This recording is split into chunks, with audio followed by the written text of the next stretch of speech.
Before we get rolling with today's episode, I have a very small favor to ask. If you get any value whatsoever from our episodes of the Enterprise Fitness podcast, please share it with a friend or leave us a review. You see, our mission here at Enterprise Fitness is to empower as many people as possible with their health, fitness, and training. And we believe the best way to do that is with education. That's why week after week, we continue to put these episodes on and try and jam pack them with as much valuable information as possible. So, hope you enjoyed today's show, so much so that you want to leave us a review. Now, let's get into it. So, have you ever followed a diet?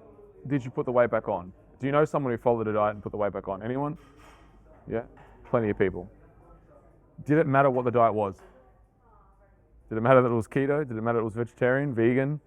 Did it matter that it was calorie counting? No, all these diets people have had success with, and all these diets have let people down, right? There's two, and some people feel like, yes, this diet's awesome, right? It's changed my life, because ultimately it's the identity, not the diet. So one of the things that the veganism and the paleo communities and even the carnivore community get right is they help people create a different identity which entrenches them to behave differently, right? Someone becomes a vegan. You know how you know a vegan? Is they'll tell you within 30 seconds. Do you know how you know a CrossFitter? They'll tell you within 10 seconds, right? But they adapt an identity, and it's a powerful thing in many ways, because they identify differently as, I'm doing this for these reasons. It no longer becomes, I'm doing this for just weight loss, which is super, super powerful. And I think that's the real secret behind why the paleo diet, for example, the carnivore diet or vegan diet, that's why it works. It's not the actual technical of way people put together, it's that they identify with foods better. Now, a vegetarian diet, there's nothing wrong with a vegetarian diet, except you just need to add meat, all right?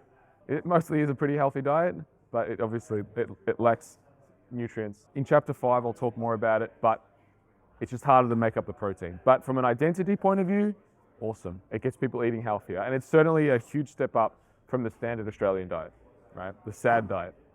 I would rather have a vegan client than someone eating a standard Australian diet, for sure. Because a vegetarian and vegan diet, they're going to have a healthy user bias. So it's definitely healthier. But yeah, you can optimize it if your goal is body composition, for sure. There's this concept, weakness, theory, fact, conviction. So a lot of people, what happens is they have a weakness, and so I had a friend, right? He really loved junk food. Just fucking loved junk food. And he had a weakness for junk food. And he converted that weakness into a theory that if he didn't eat junk food once a week, he'd become catabolic. So he would walk around, and then he used to say it so much that it became a fact. And he would then tell me that if I didn't eat junk food, I wouldn't get the gains that I needed, and I needed junk food to make more gains in the gym. And that also became his conviction, where we would be out and he would interrupt, or he'd have to eat a Hungry Jack's burger a couple times a week. But it's not based on fact, it's based on his weakness. Likewise, people also have the success theory fact conviction, which is some people sometimes will taste success on a certain diet, then they create that as a theory, and you see this all the time on social media, is people have a success on a keto diet or a vegetarian diet. And then they convert that into a theory, well, everyone needs to be vegan, and they create a whole lot of other reasons besides them getting results. Then they created a fact that if you don't be a vegan, you're not gonna get any results, and you're gonna be unhealthy, and you're gonna die early, and all these kind of things. And then that obviously becomes their conviction, which they tout as, God's message. So we need to be aware of our biases. We need to be aware of other people's biases. So the problem with setting fitness, any questions on that, by the way? All right. We really want to get into the identity. So the problem with fitness goals is that they're not endlessly scalable. And to achieve, if you think of it like 100%, right? You can create massive change without having to dedicate your whole life to fitness, right? And most of our clients aren't going to dedicate their whole life to fitness. But if you want to be in the top 1% of athletic performance, you need to dedicate twice the amount of time than to get kind of that, just lose weight and build a little bit of muscle, right? So if you want to go, in other words, if you want to get a 200 kilo deadlift for a guy, feel like 180 kilo deadlift, I think for a guy is pretty easy. It's pretty achievable. It's not that hard of a goal. But to go from 180 to 240, there is a lot more work, even though it's less weight, like proportionally. But then to go to 240 to 260, it's even more work. And to go to 260 to 300, even though now it's only a 40 kilo you need to dedicate even more time. Your whole life has to, and obviously genetics and all that kind of plays a part in it as well. But the point that I'm getting at is these goals, fitness goals for the most part, they're not endlessly scalable. So the problem with a lot of clients in the fitness industry in general is that people come in with all or none mentality. Most clients, they see challenges and they want this block of time where they're going to dedicate everything, like they're going to carve out time and everything's going to be perfect. But the truth is that's just not how life works. And the more affluent, the more successful the type of client you deal with, the more that's going to be true. As in, you're not going to, like successful clients who run businesses, work for corporations, whatever, they might be traveling every second week. You've certainly got a lot of clients who travel every second week, every third week. They're not going to have a 12-week block ever that is going to be uninterrupted. And if you kind of set that as your expectation of what you want, then you're going to leave a lot of clients very, very disappointed in the results. Now, yes, you are going to have some of those clients if you're working with competitors. I used to see a lot of competitors and they would devote their whole life around just competing and switch everything on their head just so they could get their mealtime perfectly, they get their sleep perfectly. But that is a very, very small percentage, and that is the obsession, and they're not going to be what I would call your lifers in terms of clients. Your lifers are the ones that are going to, you have to roll with the punches. Things are never going to be perfect, but something is better than nothing. And this is what you want to teach your clients. You don't want to teach them the all or none mentality, because it's gonna, look, again, if you're working with an athlete, the all or none mentality is healthy. So it's, again, context versus content. It's not to say you can do away with the all or none mentality. If you're getting ready for a comp, you definitely want to go hard and you want to be that elite champion, you definitely need that. But for the most of your clients, Gen Prop clients, that you need to switch their focus, because that focus is actually more damaging, because if they do have a quote unquote slip up, what ends up happening is they have their slip up. I fucked it up now, might as well just eat McDonald's and KFC and go back to the way I was and drink wine. You need to make concessions for these things and coach people that we're not looking for an all or none mentality. We're looking for betterment. We're looking for continual improvement, continual adjustment. And success breeds more success. Another way to say it is, I would rather give a client one piece of advice every week, which is only 12 pieces of advice, because it feels like winning. And small pieces of, like the first week it might be, let's replace your juice with water. Let's eat breakfast. Let's remove the junk food from night. Like, it could be very simple instructions. But over 12 weeks, these things will stick, and it will also feel like success, and then I can stack compliancy over that time. Whereas what a lot of trainers, and I used to definitely be guilty of this in the beginning, is I'll give clients 10 things and they get really fast results and they'll burn out in 4 weeks because they couldn't stick to it. Right? Because you're going to have a lot more results, because the body will only change as fast as it can change. And yes, some people come in with different levels of focus, but for the majority is you want to build compliancy trails. If I tell you to do 5 things and you only implement 3, it still feels like failing. If I tell you to implement one thing and you implement one thing, it feels like you can achieve it. It feels like you can do it. And that feeling of you feeling like you're winning constantly when you see me is really important, because if every time you see me you feel like you can win, and I set you something, and over the weeks I set you more and more things that are harder to achieve, and you continue to achieve them, then I can set you bigger things. I'm training you to hit bigger goals, if that makes sense. Whereas if from the beginning, if I tell you to do 5 things and you can only achieve 4 of them even, it still feels like you failed. So be aware of that, of how much instruction. In other words, don't overwhelm your client, coach your client. And this is where, like the best performance teams, it's been noted that high performance teams will have about 36 points of contact over a week. It's a lot of communication. I'd say like our team, and communication can be small. It's not like a meeting every day, it's like 36 meetings or 36 emails. It's small contacts of communication. Hello, goodbye, how are you today? Do you want to get a coffee? Like, they're small. Same is true with your clients. If you can set up small points of communication and contact, it will improve the communication, but it'll also improve the compliancy to what you're doing. So this is where you could also have like autoresponder sequences using like ActiveCampaign or MailChimp, where you're sending out regular messages, text messages at the end of the week, just checking in, how's everything going? It could be simple as that. Them liking you on Instagram, seeing the messages that are coming through, so they're constantly getting that message, having podcasts. This is where that can really influence clients and keep them on track, right? So all or none mentality usually gives you none. So don't set goals with clients. I mean, look, clients will come in and they will say they want to lose 10 kilos. That's an outcome goal, right? That outcome goal. What I would advise is you want to break those outcome goals into process goals. because process goals are things, because you don't know exactly, like we kind of do know, right, that it'd be anywhere from 0.5% to a full percent of body fat lost per week to 0.5 kilo to a full kilo of loss per week, depending on the person of how much weight they have to lose, right? And depending obviously how hard they want to go. But at the end of the day, someone could do everything right and they could lose slower than that. And if they're just looking at the number of the scale, it can be a little bit like watching grass grow, and they can do their head in. So rather than hear their goal, yes, I want to hear you want to lose 10 kilos, we're going to turn that into a process goal.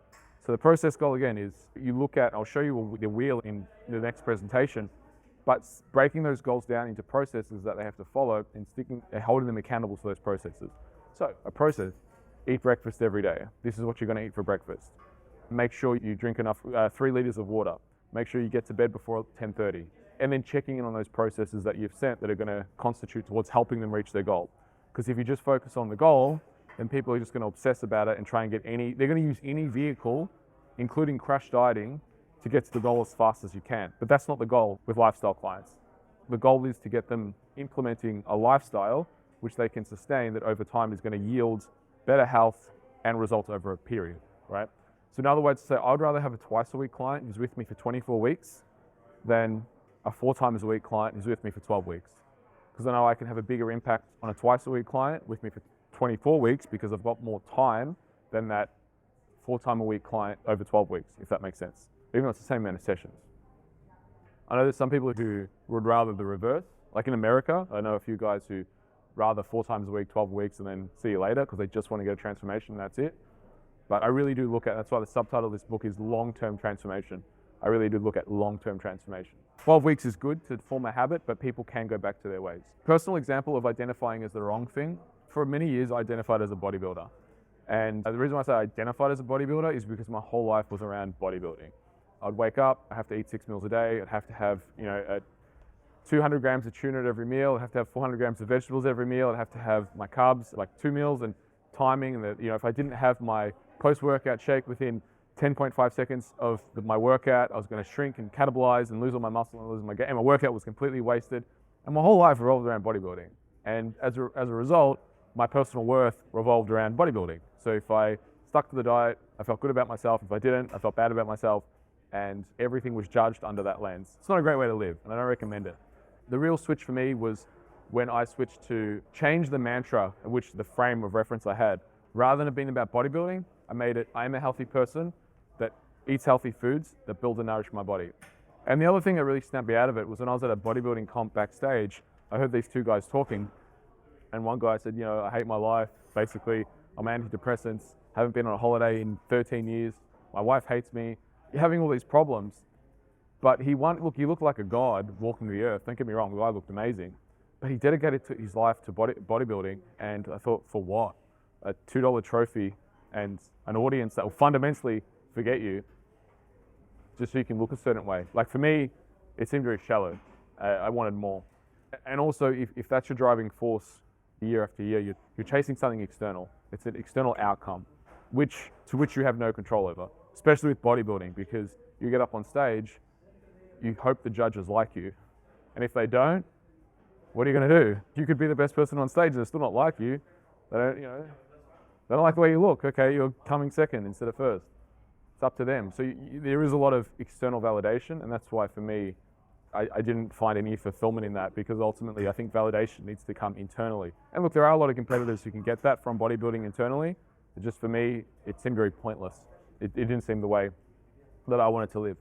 I interrupt this podcast to give you a very special message. December, we are running an Elite Results Bootcamp. What is the Elite Results Bootcamp? It is a 3-day bootcamp where we teach our systems around strength, hypertrophy, and fat loss. It is intense. There are 6 workouts over the 3 days, and our trainers not only spill the beans on all the techniques, methods, systems that we use to get next level results, we take you through actual workouts so you can experience in real time. If you're a client, if you're someone who's interested in Enterprise Fitness, or if you're a trainer looking to level up, check out our course, Enterprise Fitness Academy, and click on Elite Results. This is an example of Helen. Helen she's one of our clients, she really wanted to change, and she was very much a blank canvas when she came in.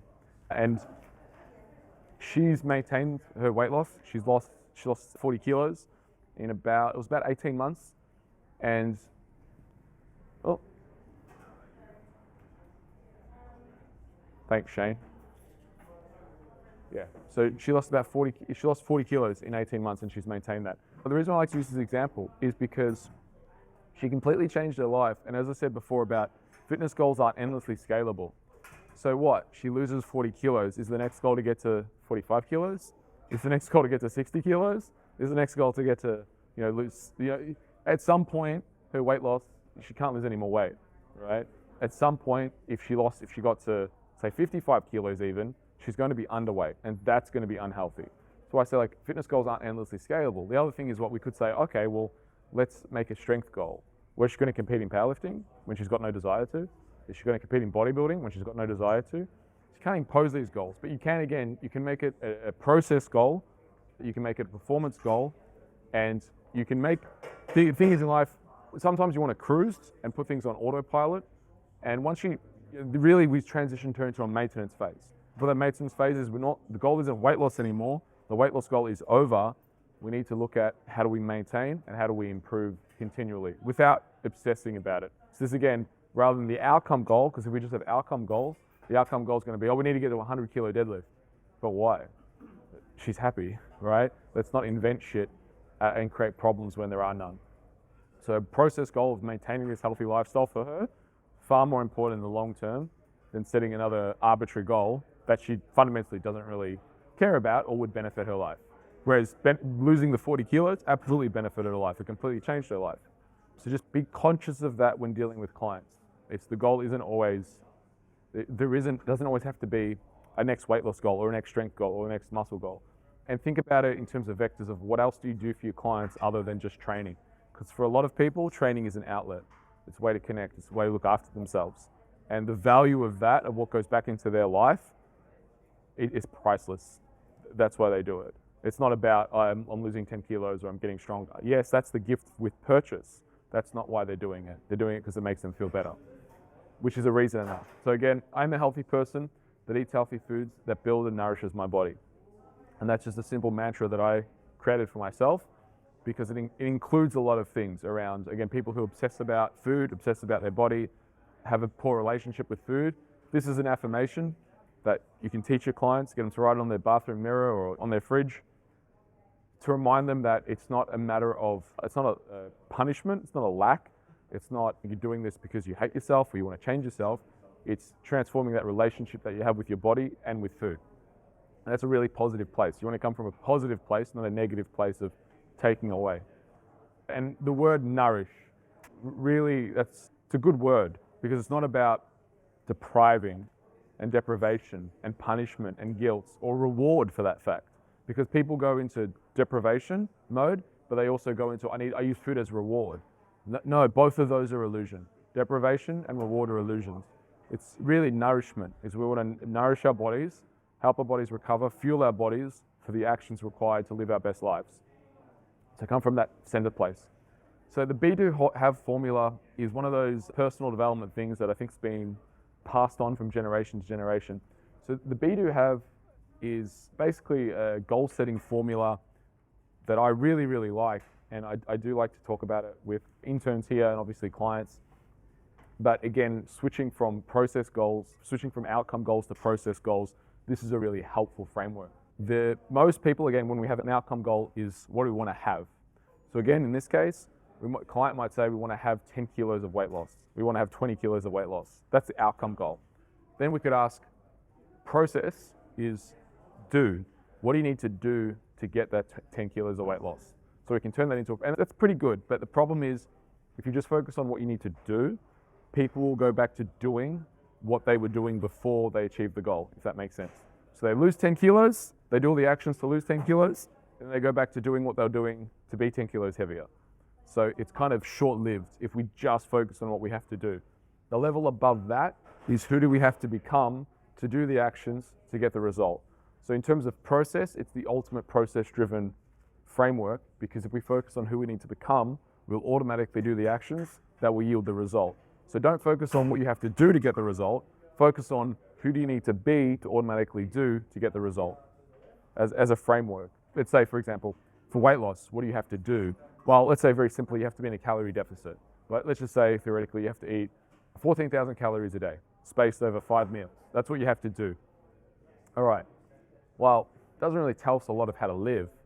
So rather you go, well, who do I have to be to stick to that? I have to eat healthy foods that build and nourish my body. I have to value my rest. I have to value sleep. I have to value my health. I have to value healthy eating. I have to sort good relationships with people and with food. I have to be aware of my emotions. I need to be aware of things that trigger me, that put me in bad states, and rely on physical activity and exercise to help me break patterns, to get enough sunlight every day so I'm in a good mood, that I'm not sitting down all day. I need to fall in love with exercise. I need to be an active person. These are all process-driven things that become kind of ways of thinking and ways of being, rather than just focusing on what you have to do every day. Because, again, I said it yesterday, but the person who loves walking will always go further than the person who loves the destination, right? It's the same thing here. The B aspect of that is it's the meta program of, on this keyboard, on a computer, there's code on this iPad. If I press any of the letters, it comes up with the corresponding letter that I press. That's the code. No one sees the code, no one cares about the code. But fundamentally, to a human, that's the B, that's the philosophy. So you want to entrench the actions that one must do with a philosophy of how people show up in everyday life, so that they get the result. Because the result is just a byproduct of being and doing, right? So again, let's not focus on the doing and having. If you focus on the being primarily, you'll do the actions that will get the result. The two main motives that everyone has is pain and pleasure. And which one's more powerful? Which one do you think's more powerful? Pain, absolutely. Who agrees? Anyone not agree? Anyone? You're all awake? Need coffee? No? Pain. Pain is way more powerful. Why?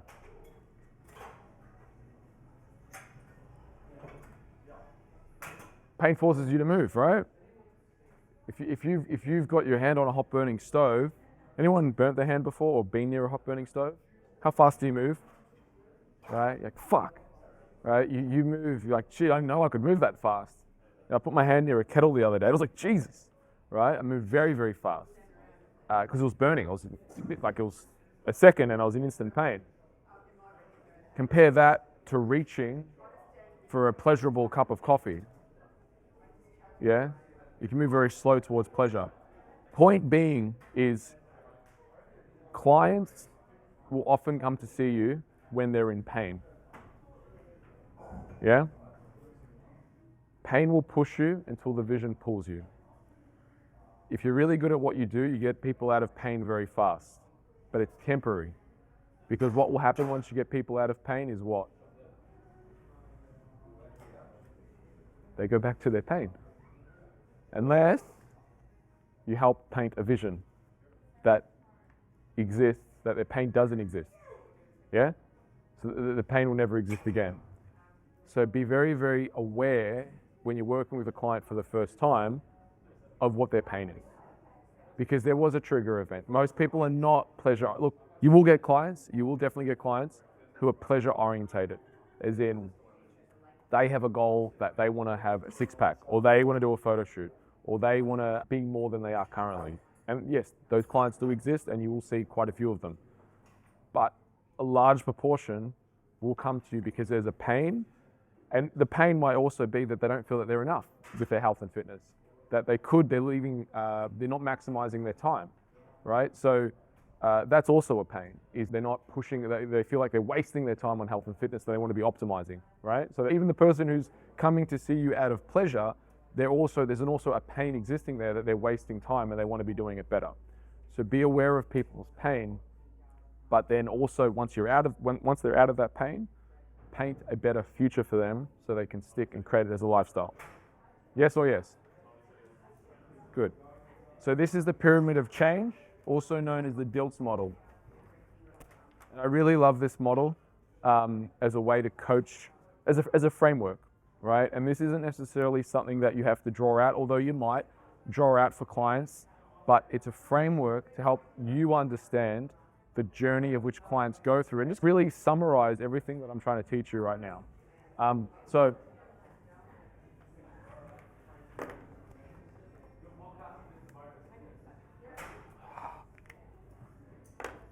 Go with this one. That's a bit better. All right. So at the bottom of the pyramid, we have our environment. Then we have our behaviors. Then we have our skills and skill sets. Then we have our beliefs and values. Then we have our identity. And at the very top, we have our purpose, which I'm not going to talk about. So if you look at this portion of the pyramid, this is the do aspect.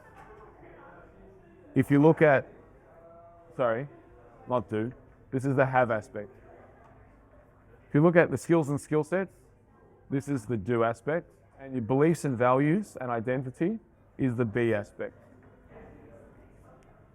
In other words, change will always trickle down. Change will always trickle down from the pyramid. Seldomly does it ever trickle up. It does trickle up, it can trickle up, but it's often short-lived. So let me give you some examples to make this real. Who knows the show The Biggest Loser? Everyone or some of you? Yeah, everyone. So on The Biggest Loser, does everyone lose weight? Yeah, everyone lose weight. But have you seen the lawsuits and the case studies where the same people who lost 100 kilos put the weight back on and then have tried to sue the show for not taking better care of them? Have you seen this? Right? There's been a lot of lawsuits in America. It was rampant, where the contestants try to sue the production company because they put the weight back on. I like it as a case study. I like it as an example. Why? Because it shows that it was a purely environmental change. You took a morbidly obese person who had an environment that supported them to be morbidly obese. Their code, their way of being was morbidly obese. You took that person and you put them in an environment that was designed for rapid change. Did they change? The answer is yes, they did change. But the hardwiring, the code, the beliefs and values, the identity was still that of a morbidly obese person. So you put them back into their natural habitat, so to speak, and what do they become? Morbidly obese. So that person could have, and maybe there were a few people who went back into that environment and said, what the fuck am I doing? Why do I have this much ice cream in the fridge? Why do I have all this junk food? Let me chuck this shit out. Let me reshape my whole life. In fact, let me move from this neighborhood. I don't want to be in this neighborhood. This doesn't fit me anymore. I don't like this neighborhood. This is supporting of the old me. I want to become the new me. And they remove all these beliefs and values and they create something completely new, entirely new for themselves. They become a new person. But many of them, they had this massive change. They were that, fit 80 kilo, 90 kilo dude or whatever it was. And they went back to the way they were. Because fundamentally, the identity of the way they saw themselves, they had an imposter syndrome. They didn't really change on a mental level, right? So that's one level of change. Above that, who's seen these kind of fitness challenges, like a 12-week challenge, 6-week challenge, yeah? So these challenges are sold to clients. Let's say it's a 12-week challenge. And do clients lose weight on 12-week challenges? Yeah, sure they do. But how many of them put the weight back on? Because this focus is just behavioral. It's here, stick to this amount of calories for the next 12 weeks, next 6 weeks. You do it. You lose 6 kilos. And then what do? You stop with those behaviors because it was just a temporary challenge. Next level above, skills and skill sets. I love this one. These are the easiest clients to work with, right? If someone just has the constraint of skills and skill sets, it's fucking easy, right? So there was a guy, and I was assessing one of our new trainers. This was a couple of years back. And I was sitting in, we were doing a nutrition consult. I was letting him drive to see what he was doing. And he starts going on about all these macros to this guy. And I'm like, again, pattern recognition. What he was saying was technically correct, but completely wrong for the person he was saying it to. And I said, all right, I'm just going to stop you. Let me ask you a specific question. Do you know how to cook? No. Do you know how to do food prep? No. Have you ever done food prep? No. The guy didn't know how to cook. Well, and the reason why it's a telltale sign for me was he looked at his food plan. What was he having? Cereal in the morning, kebabs at lunch, and pizza at night. All right? All his food was takeaway. All of his food was takeaway, all out of a box. So to me, I could see very clearly the reason why everything is out of a box is because this guy doesn't know how to cook. So rather than talking to him about macros and meal timing and all this kind of stuff, I said, all right, let's use this time to talk about how you're actually where you're going to buy your food and how you're actually going to prepare it and what your food's going to look like going forward. Let's give you some practical strategy on that. Because no one actually ever taught the guy, right? We teach him this, he implements it, he gets massive change. So it's a skill issue. And often people are limited by their skills and skill sets. So if you do get clients like this, it can be very simple. Let me teach you how to food prep. Let me teach you how to do this. Let me make your food tasty.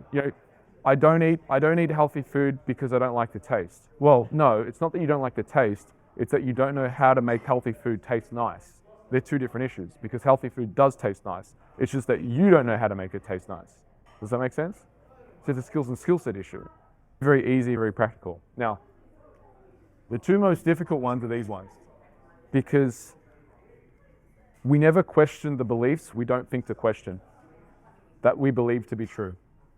If we believe something to be true, we won't think to question it. The best example is, I don't know if you've heard about the elephant metaphor, which is a young elephant. Well, it's not even a metaphor, it's actually true.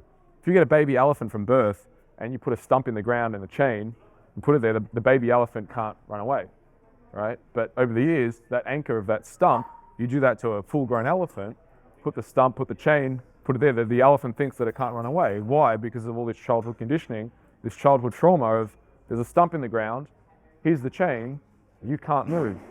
Yeah, but you're a fucking, I don't know, 500-ton elephant. Of course you could move, of course you could break the stump, but the elephant still thinks that it's that child. Now, how many of us walk around with our childhood conditioning with the stump in the ground when we don't realize we're actually the elephant who could just simply take a step and rip that stump right out of the ground, right? That childhood conditioning, I'm not gonna say just clients, like some of you in the room, people in general, people carry their childhood conditioning. We don't question those beliefs. We get stuck by the stump in the ground and we don't realize that we're an adult. And this concept in psychology of the adaptive child and the maladaptive adult. So you have, this is a bit of a side rant, but it pertains to identity, beliefs, and values, is that if we have essentially in relationships with our parents and as a child, we have attachment and authenticity.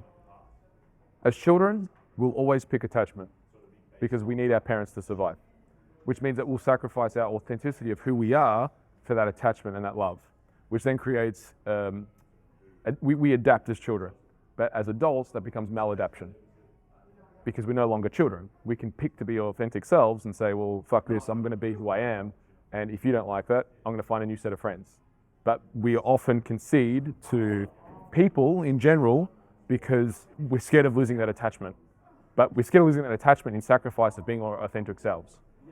And people in general, we struggle with this. We struggle with this dynamic of the maladaptive, the adaptive, the attachment, being authentic.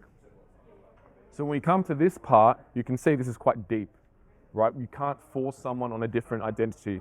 You can't force someone's beliefs and values. But what you can do is you can show examples. And how do you do that? You be the example. You be the example for people. And then they go, oh fuck, all this shit that I thought was true, you're disproving it by the way you live. Because you go out and eat dessert, you like training, you are happy, you have all these things going for you, well, what's my fucking excuse? You serve the world much more by shining than you do by shrinking. So being the example, I think, again, because you can't force these things, but you can hold a mirror up to the client and say, those things aren't necessarily true. It's just you've chosen them to be true. You've chosen these limiting beliefs. It's a hard one to deal with. I often, if this is a real sticking point for people, I have a friend, her name's Forrest.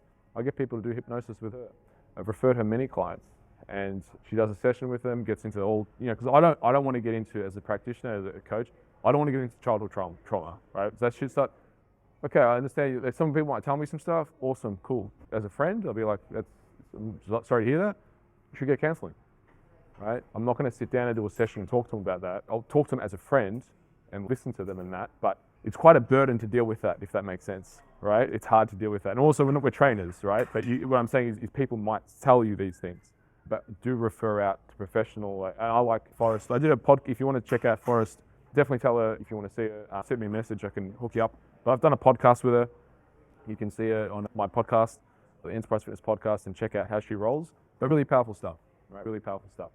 One of the things that I say to clients, just as kind of a frame, is if this is the person that you want to be, what beliefs and values might that person carry? And are there any beliefs and values that you carry now that you might need to reshape? Right? Just as a way to introduce it. So we spoke about this, we spoke about The Biggest Loser, we spoke about 12-week challenges, comps as well. How many people do a comp and then end up worse after the comp? I certainly did. Skills and skill sets. To know and not to do is not really to know. But if someone says, yeah, I know that, and when I go to seminars, I'm like, if I hear a presenter speak, I'm like, yeah, I know that. If I'm not doing it, the voice in my head is like, well, why aren't I doing it? Well, I don't really know then. If I'm not doing it, then I don't really know. That's how I look at these things. So cigarette sales were once proven bad, cigarette sales plummeted. So again, knowledge definitely can impact things. So beliefs and values, think of beliefs and values like a table. And if you do want to start to challenge people's limiting beliefs. So a belief is like a table, right? So I want you to imagine this table is very steady. This tabletop is the belief, right? And let's say this belief is, I'm meant to be fat. Right? Let's say your client comes in and says, I'm supposed to be fat. I'm supposed to be overweight. It's a very steady table. What you need to do is you need to kick the table. The belief is going to be supported by legs. The legs in this case is evidence. The kid at school called you fat. You were bad at sport. You like ice cream. Not that that's the reason. Everyone likes ice cream. You can't fit into certain size of clothing. Like all this evidence, so to speak, people build up evidence to support that belief. As a coach, you need to find ways to disprove that, or at least allow other things to be true. I'll give a silly one, but I like ice cream. If someone says, I'm overweight because I like junk food. Well, I like ice cream too. I like to eat food as well. I love food. That's why I train so hard. I know it's a silly example, but it's also a way to show people that you can still be in shape and still really love food. You don't have, just because you love food doesn't mean you have to be overweight.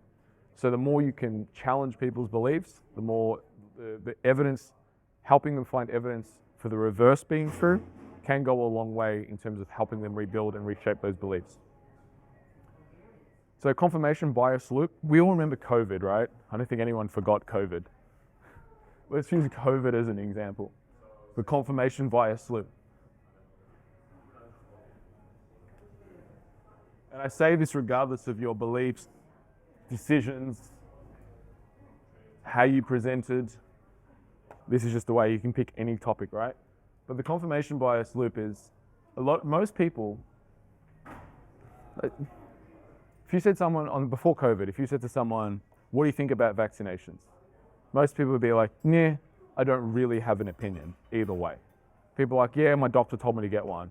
Yeah, there's that auntie who said don't get them, they're full of poison.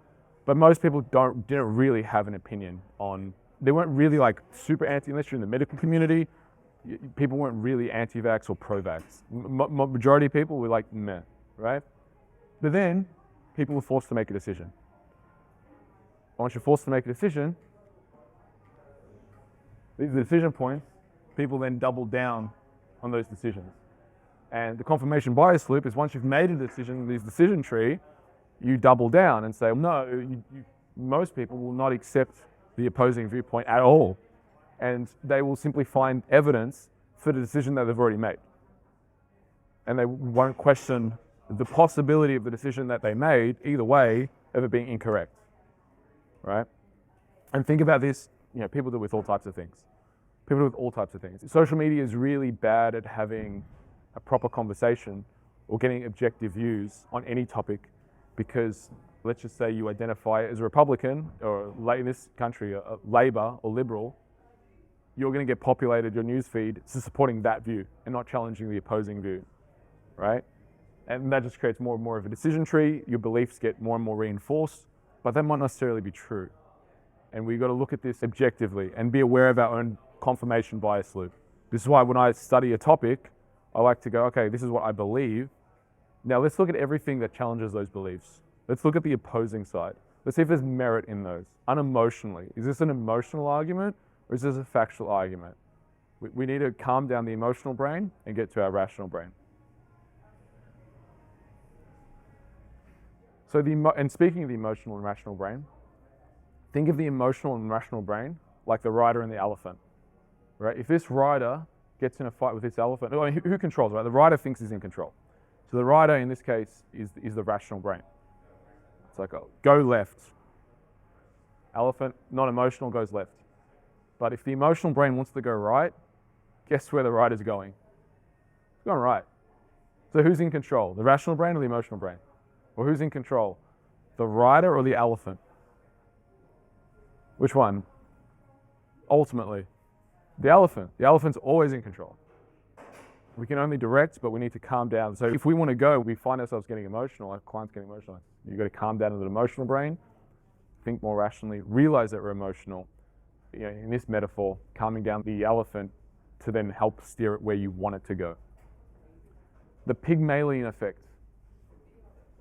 The Pygmalion effect is big in coaching, and this will affect, I think, all interactions that you have.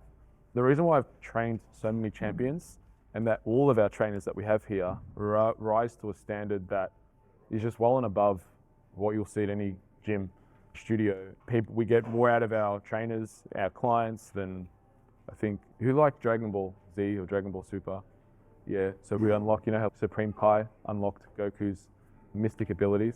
It's like that. You're probably the only one who gets the metaphor. But we're able to unlock people's abilities for the fact that we really believe in our team. So the Pygmalion effect basically states that the teacher, the mentor, the coach creates a self-fulfilling prophecy. So if you believe your client can win gold, or you believe your client can get the result, they will. If you believe your client can't get the result, they won't. And they've done this with like schools where teachers have gone in and it was a really underperforming school and they told the teacher that this was an A+ class and that they all were really good and they were all going to get A+. And as a result, the teacher believed it and everyone, that low performing school, got A+ because the teacher believed they were A+. And they've done the reverse where they've said, you know, really top performing class, they've told the teacher they're all really bad students, they muck around, they play up. Teacher goes in thinking they're all shit. The teacher's bias projected, all the students are shit. So think about that when you're working with a client. Are you projecting onto the client that they're not going to get the result, they're limited, they're full of excuses, or are you projecting onto the client that they can do it and their potential simply needs to be unlocked? Fundamentally, you want to believe in your clients. You want to believe your clients can win, because when you do, they often will. There's a picture of Janet and I, who I coached for 10 years, and she believed in me as much as I believed in her. So I wasn't the coach to train her to championship gold, but she believed in me so much that I was able to train her to champion gold. I believed in her so much that she won. So it was really nice. All right, the exercise. Using the DILTS model. So the DILTS model is that triangle. Answer the following relating to your health and fitness. Identity. Who do you want to be? Just make some notes if you've got your notepads. Who do you want to be? What beliefs and values relating to health and fitness, nutrition does this person have? Right, everyone start on that. And then I want you to answer the do aspect, so skills and actions. What skills and skill sets does this person have around health, nutrition, and fitness? And what behaviors do they make daily towards their health, nutrition, and fitness? And then finally, from doing the above, what body and environment do you manifest for yourself in 12 weeks, 12 months, 12 years from today? Oh, hi there. I hope you enjoyed the podcast. While I've still got you, why not check out our book, www.enterprisediet.com today, and grab your copy.